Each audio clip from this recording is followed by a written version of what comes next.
Did you know that according to the American Psychological Association, more than 60% of college students met the criteria for depression?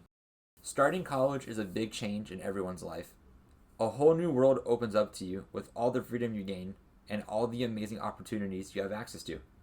But with that freedom comes responsibilities. And what happens to some college students when they first start is they start to become depressed due to stresses from class, loneliness, and for the first time in their life, they're truly on their own. As a college student myself who was struggling with depression due to this big change, I know that it can be rough at times. But you have to understand that you aren't alone on this feeling. Just like you and I, there are tons of college students who also struggle with depression. In this video, I'm going to be going over the best tips you could apply to your daily life as a college student struggling with depression to help navigate those dark feelings. The first tip I would recommend to college students and everyone would be to maintain a good work-life balance so that you can take time for yourself to participate in hobbies or interests that make you happy, and most importantly, take care of yourself. Having a good work-life balance allows you to not only get your work done, but it also lets you relax and enjoy life at the same time, which could improve your mental state dramatically. Even though there's a lot of benefits to having a good work-life balance, I completely understand that some college students may feel as if they don't have enough free time to prioritize self-care or make time for themselves due to their workload with school, work, and extracurricular activities. While it is true that most college students have a busy schedule, putting your mental health first is essential for your success and overall well-being, and not just life and college. Research from the document on PubMed shows that prioritizing mental health can improve academic performance and reduce stress, making it easier to manage both personal and academic responsibilities, which in turn can lead you to leading a more stress-free life, lowering those feelings of depression. The second tip I would recommend is seeking support from peers or campus groups to foster a sense of community and belonging. By seeking out these groups, it not only can reduce feelings of loneliness that would make your depression worse, but it can also allow you to start recovering from your depression, as you can only do so much on your own that you couldn't do without the help from your peers, loved ones, and counselors.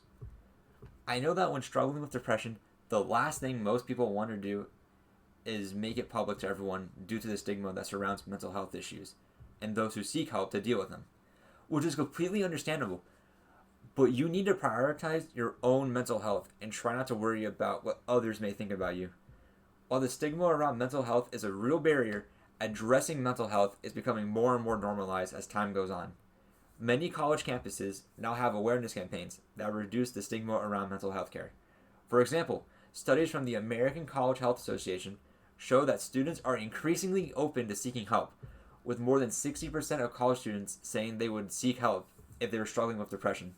At the beginning of this semester, I was in a darker place than I am now. I've never been big on change, as it tends to make me feel depressed and unmotivated. So starting a new semester with new professors, classmates, and a new schedule was rough for me. However, as the semester progressed, I began to change my learning process. At first, I was unmotivated in how I conducted my research, but over time, I started developing better habits that significantly improved my learning experience.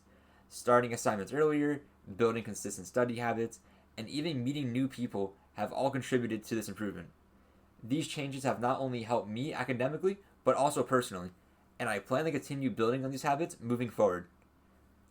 At the end of the day, college can be a rough transition, and it's completely normal to feel overwhelmed or even depressed during that time.